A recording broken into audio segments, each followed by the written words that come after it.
There is one phrase that quietly destroys marriages, not overnight, not loudly, but slowly, piece by piece, until two people who once felt safe with each other now feel alone in the same room. And the most dangerous part, most people say it without realizing what it does. The phrase is this: you always, or its twin.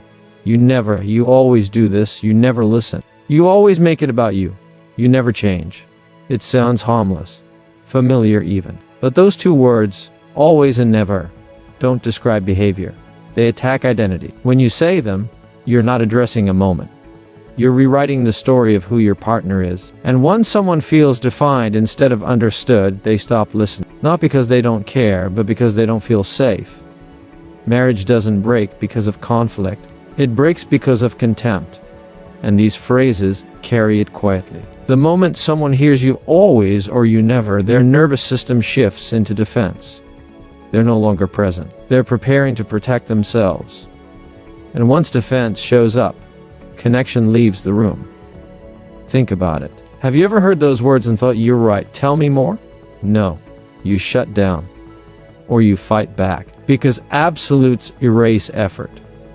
They erase growth. They erase the times your partner tried, even if they failed. And when effort feels invisible, motivation dies. Here's the truth most people miss.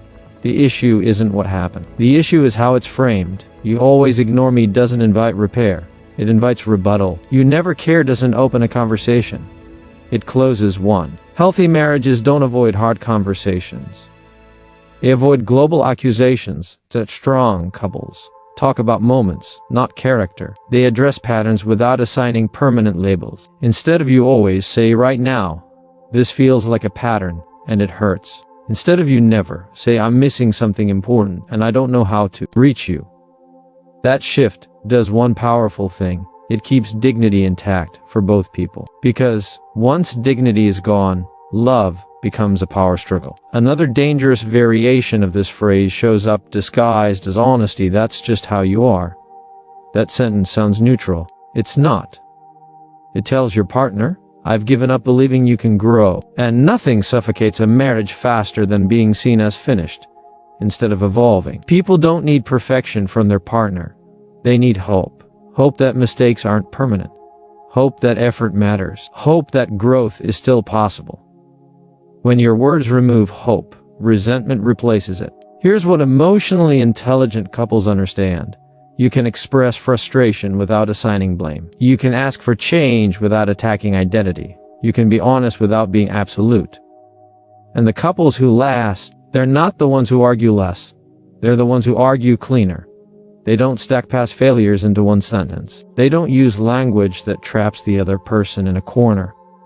They don't win arguments by losing trust, because trust doesn't survive being told over and over, this is who you are. And it's wrong. If you want to protect your marriage, start listening to your language, not just what you say, but what your words imply. Ask yourself, am I describing a moment? Or am I defining a person? One invites connection, the other creates distance. And here's the most important part. If you've been saying this phrase, it doesn't mean your marriage is doomed. It means you've been speaking from hurt, not awareness. And awareness changes everything. The strongest marriages aren't built on perfect communication. They're built on repair, on catching yourself mid-sentence, on choosing curiosity over certainty, on replacing you always with help me understand. Because love doesn't need flawless words, it needs fair ones. And sometimes, saving a marriage doesn't require a grand gesture. Just the courage to retire one small phrase that's been doing silent damage for years. Choose words that leave room for growth. Because where growth exists, love can breathe again. Words shape emotional reality long before people realize what's happening. When a phrase is repeated casually, especially in close relationships, it doesn't stay casual for long. It settles in. It gathers weight. It begins to define how one person experiences another. At first, the words might sound harmless, even forgettable. A comment said in frustration. A label used in passing. A joke that lands just slightly wrong. But repetition is what turns language into belief. And belief, once formed, quietly steers behavior, expectations, and emotional safety. In intimate relationships, words are never neutral. They either build trust or chip away at it. When certain phrases are used again and again, they stop being about a specific moment and start feeling like a verdict. What was once an expression of irritation becomes a message about identity. The listener no longer hears feedback about what they did, they hear a story about who they are. Over time, that story becomes harder to challenge, not because it's accurate, but because it's familiar. Familiar pain can feel more convincing than unfamiliar hope. Casual repetition is dangerous because it bypasses intention. Most people don't set out to hurt their partner with words. They're tired, stressed, overwhelmed, or reacting quickly. The problem is that the nervous system doesn't care about intention. It responds to patterns. When the same critical or dismissive language appears repeatedly, the body learns to anticipate threat. Shoulders tense, defenses rise, openness fades. Emotional closeness doesn't disappear because of one harsh sentence. It erodes because of the same one spoken over and over without repair. What makes repeated words so powerful is that they begin to sound like truth. When someone hears a message frequently enough, especially from a person they trust, their mind starts to internalize it. A partner who repeatedly hears that they are careless, selfish, dramatic, or difficult eventually stops asking whether the label is fair and starts asking how to live with it. This is how language quietly reshapes self-perception. The weapon isn't volume or anger, it's consistency. There is also a subtle cruelty in repetition that often goes unnoticed. Repeated words flatten complexity. They ignore context, effort, and change.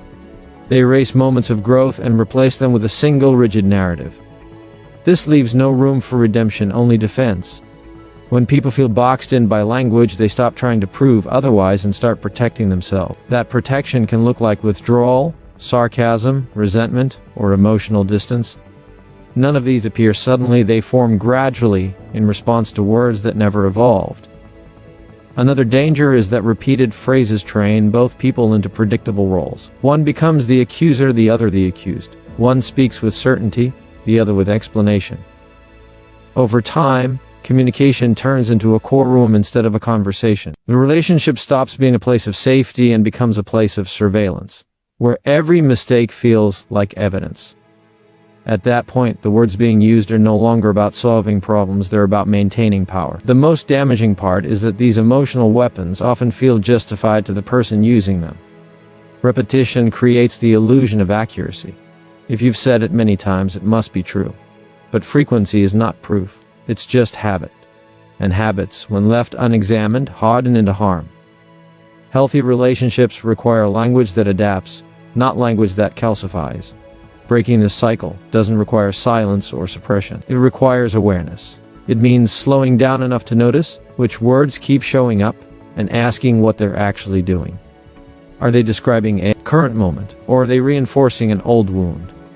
Are they inviting change, or quietly punishing the other person for not being who you want them to be yet? Words are powerful, not because they are loud, but because they linger. And when chosen without care, they can wound without leaving visible marks. The moment someone realizes that their language has become a weapon is not a moment for shame, it's a moment for responsibility. Because the same repetition that harms can also heal. When language shifts from accusation to clarity, from labels to specifics, from certainty to curiosity, emotional safety has a chance to return. Relationships don't need perfect speech, they need conscious speech, the kind that understands that what is said again and again eventually becomes what is felt, believed, and lived. Contempt is a silent killer in relationships. Anger is loud, immediate, and often temporary. It comes and goes like a storm. Contempt, on the other hand, seeps in quietly and lingers, eroding connection long before anyone notices. It's expressed through subtle behaviors: a rolled eye, a sarcastic remark, a sigh that speaks volumes, a tone that implies disgust. Contempt is not always intended to wound, but it carries a message that undermines respect and safety. Unlike anger, which signals a boundary or frustration, contempt attacks the very foundation of trust and emotional closeness. Over time, those small acts add up, creating distance, resentment, and a sense that one partner feels superior or dismissive. Anger can be a signal. It tells your partner that something matters, that something needs attention. Contempt, however, signals judgment. It labels the other person as fundamentally flawed, inferior, or unworthy. When contempt enters communication, it doesn't matter whether the issue being discussed is small or large. The moment is no longer about solving a problem. It becomes about establishing hierarchy, superiority, or blame. People can handle anger if it is expressed constructively, but contempt corrodes the sense of equality and safety that relationships depend on. Contempt can appear disguised as humor, a joke that targets the other person's behavior, a mocking comment, or a playful jab can feel harmless in the moment, but repeated frequently. These words accumulate into a narrative. You are not enough. You are the problem. I am better than you. That narrative seeps into the unconscious mind. It changes how one partner perceives themselves and the relationship. Unlike anger, which often clears with discussion, contempt leaves residue that alters the emotional landscape. The partner on the receiving end begins to shrink, retreat, and anticipate judgment rather than connection. The danger of contempt is that it triggers a self-protective response. People do not respond to contempt with engagement or problem-solving.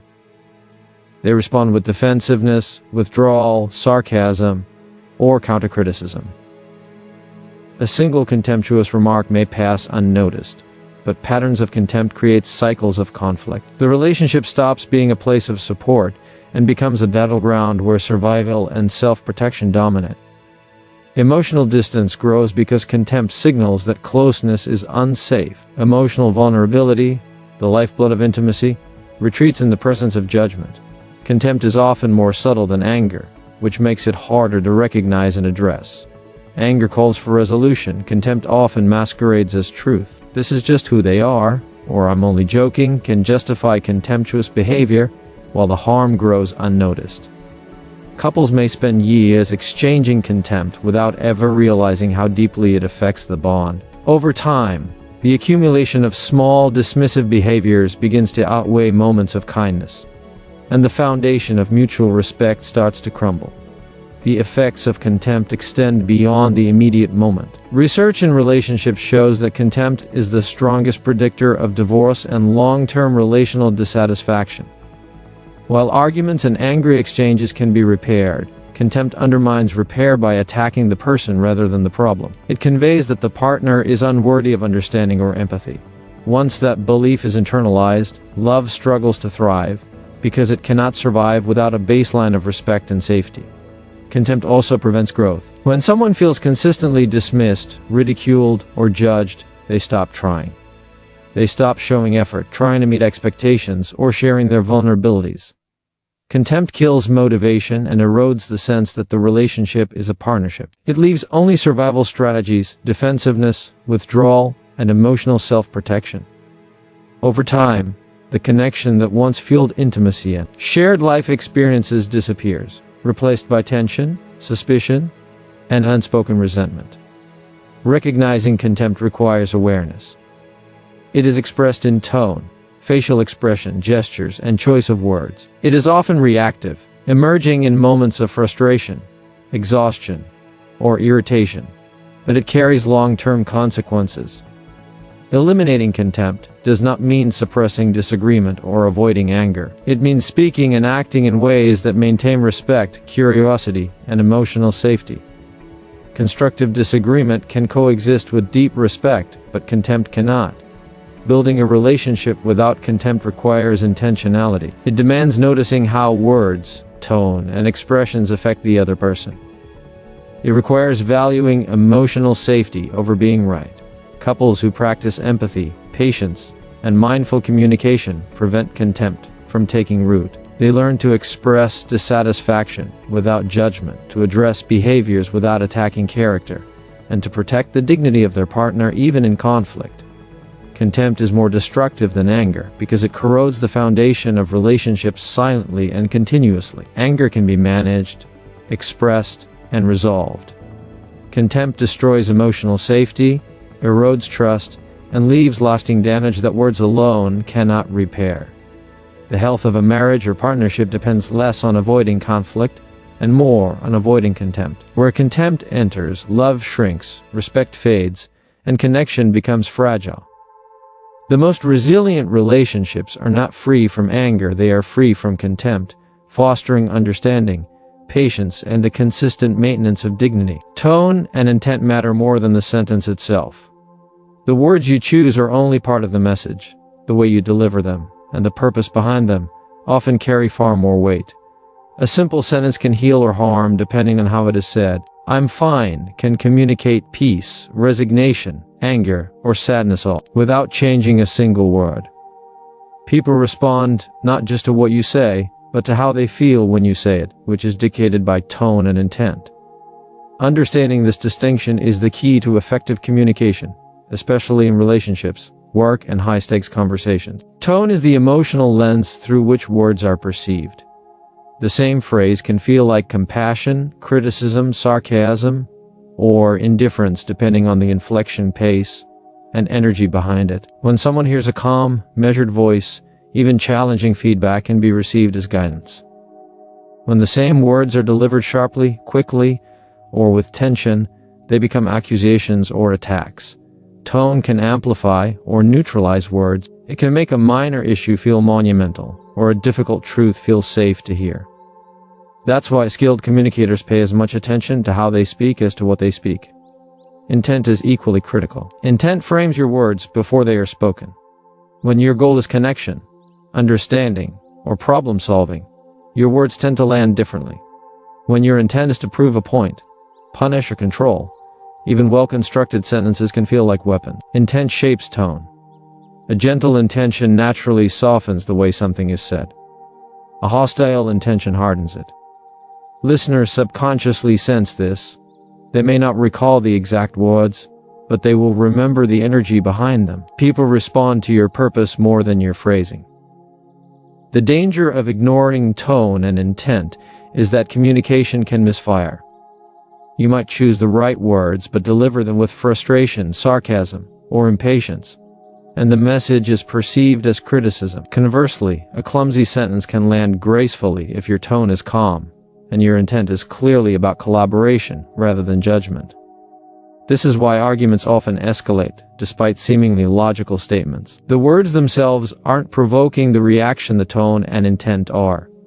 Intense moments, even neutral or factual statements, can trigger defensive responses if delivered with the wrong emotional energy. Tone and intent also shape trust.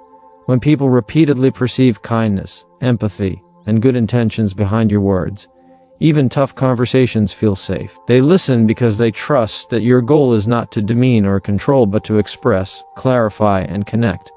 Conversely, repeated negative tone, even if accompanied by neutral words, erodes trust. Over time, people stop listening to the words and start anticipating the emotional impact, bracing themselves for critique or dismissal.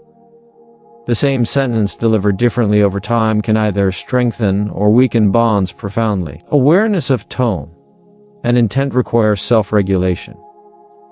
It demands noticing your internal state before speaking and adjusting your delivery to match the purpose. This doesn't mean avoiding honesty or sugarcoating difficult truths. It means expressing those truths in ways that preserve the listener's dignity and reduce unnecessary defensiveness. Intentional pauses, measured pace, calm inflection, and mindful body language all contribute to how your words are received. Mastering tone and intent is about controlling the delivery so that the message serves understanding rather than conflict. Tone and intent also influence the perception of authority. Leaders who speak calmly and clearly, even under pressure, convey confidence and competence. Their words carry more influence because the emotional package signals stability and reason. In contrast, leaders who speak harshly, defensively, or emotionally may undermine their credibility, regardless of the accuracy of their words. People often remember how they felt more than what they heard. The emotional resonance of delivery eclipses the literal content. Finally, tone and intent affect long-term relational patterns. Families, couples, and teams develop expectations based on repeated delivery. If tone is consistently respectful and intent is consistently positive, communication flows more smoothly, and conflicts are resolved faster. If tone is frequently harsh and intent is perceived as punitive, misunderstandings compound, resentment builds, and even neutral words are interpreted as hostile. Words alone do not repair damage. Consistent attention to tone and intent is what maintains connection and emotional safety. Mastering communication is less about crafting perfect sentences and more about aligning your tone and intent with the message you wish to convey. The words you speak are only part of the story. The emotional energy and purpose behind them determine how they land, how they are remembered, and how they influence the listener. Awareness, control, and intention transform ordinary communication into connection, understanding, and influence, proving that tone and intent are often far more powerful than the words themselves. Defensiveness is one of the most subtle yet destructive habits in communication. It doesn't usually erupt in grand displays of anger or confrontation. Instead, it creeps in quietly, appearing as a reflex, a reaction, or even a polite disagreement. At first, it may feel protective. You think you are safeguarding your ideas, your feelings, or your dignity. But each defensive reaction chips away at emotional safety, the foundation upon which trust, intimacy, and connection are built. Over time, these small, reflexive defenses accumulate, leaving the other person feeling unseen, unheard, and increasingly wary of speaking openly. Defensiveness often begins with a perceived threat. When someone offers feedback, criticism, or even a suggestion, your nervous system reacts before your conscious mind has processed the message.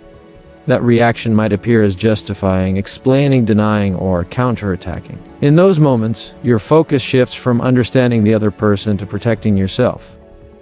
This shift is natural and human, but it carries consequences.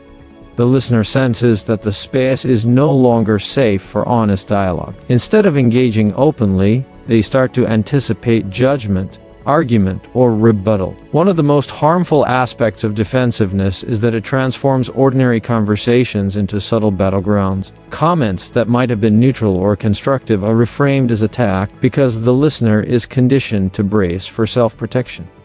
Over time, both people adapt to this dynamic. The speaker begins to moderate their words excessively, fearful of triggering defensiveness. The defensive person becomes increasingly reactive, interpreting even neutral statements as criticism. What was once a space for exchange and collaboration becomes a minefield of careful phrasing, half-truths, and guarded emotions. Defensiveness also signals a lack of trust, whether intentional or not. When you immediately defend yourself, the unspoken message is, "I cannot risk being understood as I am, or I will be judged." This communicates to the other person that vulnerability is dangerous. Emotional safety is not just about being protected from harm. It is about feeling seen and understood without fear of retaliation or ridicule. Each defensive response subtly undermines this safety, making honest dialogue harder to achieve. In relationships, this erosion is gradual but cumulative. Small instances, repeated over months or years, establish patterns that are difficult to break. Another problem is that defensiveness rarely addresses the root issue. When the focus is on protecting oneself, the underlying concern goes unexamined. The listener's needs, feelings, or feedback are sidelined in favor of self-preservation. This creates frustration, resentment, and a sense of imbalance. Over time, people learn that expressing themselves will be met with resistance, so they withdraw. Emotional distance grows, not because of overt conflict, but because defensiveness has quietly reshaped the relational dynamic. Safety diminishes, leaving connection vulnerable. Defensiveness also fuels cycles of misunderstanding. When one person reacts protectively, the other responds with caution, criticism, or withdrawal. This prompts further defensiveness, creating a feedback loop that is difficult to interrupt. Neither party is intentionally malicious, but the habit of reacting before listening fosters a climate where emotional risk is minimized and open communication is stifled. Over time, both people may feel frustrated, disconnected, or trapped in patterns that feel impossible to change. The subtlety of defensiveness makes it particularly dangerous. Unlike aggression, which is obvious and confrontable, defensiveness hides behind politeness, rationalization, or explanation. It can masquerade as reasoning or explanation, but its emotional effect is the same. It signals that the space is unsafe for honest expression. People feel judged, dismissed, or invalidated even when words themselves seem harmless. Emotional safety is about the feeling beneath the words, and defensiveness consistently undermines that feeling. Breaking the habit of defensiveness requires awareness and intentional practice. It begins with noticing your automatic reactions and slowing down before responding. It requires listening fully without immediately framing a reply or justifying your position. It requires accepting feedback, even if imperfectly delivered, as an opportunity to understand rather than as a threat. By doing so, you preserve emotional safety, foster trust, and invite honest communication. Relationships thrive not when people are never defensive, but when defenses are recognized, managed, and restrained to protect connection rather than ego. Over time, practicing non-defensiveness transforms interactions. People feel safe sharing, speaking, and being themselves. Problems are addressed directly without creating fear of judgment or retaliation. Emotional safety becomes a foundation for intimacy, collaboration, and growth. The absence of defensiveness allows conversations to be real, productive, and generative. It is a reminder that relationships succeed not through constant protection of self, but through consistent creation of safety for both partners. Respect is the foundation love stands on, and language is the tool that either reinforces it or erodes it. Love cannot thrive in a vacuum. It relies on the unspoken assurance that both people feel valued, seen, and safe. Respect is not just a polite gesture or a momentary consideration, it is a continuous acknowledgement of the other person's dignity. Every word you speak either builds that acknowledgement or chips away at it. In intimate relationships, casual phrases, careless jokes, or harsh criticisms carry weight far beyond their surface meaning. Language is not neutral. It has the power to protect the emotional soil in which love grows or to poison it, slowly and imperceptibly. Everyday interactions are filled with opportunities to show respect or disrespect. A tone of voice, choice of words, and manner of expression reveal more about your attitude than the words themselves. When you communicate with care, even difficult messages land with grace. The other person feels heard, valued, and safe. When language is dismissive, sarcastic, or accusatory, it communicates contempt, judgment, or superiority. Over time, these small acts accumulate, creating patterns that define the emotional climate of the relationship. Respect is maintained in the details, the pauses before speaking, the acknowledgement of feelings, the avoidance of blanket statements, the avoidance of diminishing the other person's experience. Disrespect, on the other hand, grows quietly, often unnoticed until trust has eroded significantly. Language shapes perception. When you consistently speak in ways that honor your partner's feelings and experiences, they perceive your commitment not just to the relationship, but to their well-being. Words become proof that love is grounded in respect. Conversely, when language is careless, harsh, or controlling, it signals a lack of regard for the other person's dignity. Repeated messages that undermine, ridicule, or dismiss create an emotional climate where love struggles to survive. Even well-intentioned critiques can erode respect if they are delivered without thoughtfulness or empathy. The gap between intention and impact is bridged by awareness of language. It is not enough to mean well. The words must align with that intention to preserve respect. Respect also requires boundaries in communication. Protecting the emotional integrity of a relationship means choosing words that do not shame, blame, or belittle. Absolutes like "you always" or "you never" attack identity rather than addressing specific behaviors, and their repeated use diminishes trust. Even subtle tones of impatience, sarcasm, or dismissiveness leave emotional bruises.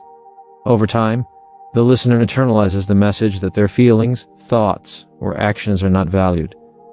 Respectful language, by contrast, communicates acknowledgement without judgment. It maintains space for growth, correction, and understanding without stripping away dignity.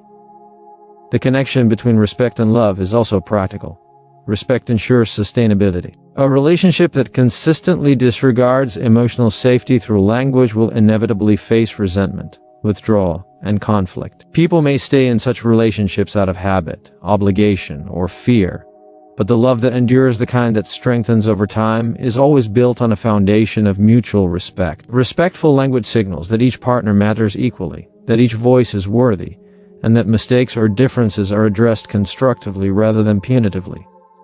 It allows love to be expansive rather than constrained by fear or defensiveness. Moreover, respect, communicated through language, is contagious. When one partner models careful, thoughtful communication, the other often mirrors the behavior, creating a positive feedback loop. The relationship develops patterns where disagreements are handled without escalation, vulnerabilities are met with understanding, and growth is encouraged rather than stifled. Respectful language sets a tone for how challenges are navigated, ensuring that conflicts do not erode trust or intimacy. Conversely, disrespectful language often sparks defensive responses, repeated misunderstandings, and a slow deterioration of emotional closeness. Respect and love are inseparable in practice. To love someone deeply is to hold their emotional safety as a priority, and the primary medium for that safety is language. Every conversation, whether mundane or significant, carries the potential to either reinforce respect or diminish it. Words are the scaffolding on which trust, intimacy, and connection are built. Neglecting the care of that scaffolding allows cracks to form. Over time, those cracks widen, and the structure of love can falter. When language protects respect, love flourishes, and relationships grow stronger, more resilient, and more fulfilling. When language erodes respect, even small wounds compound, creating distance and weakening the bond that love depends upon. Respect is not optional, and language is not neutral. They are the twin pillars that determine whether love thrives or falters.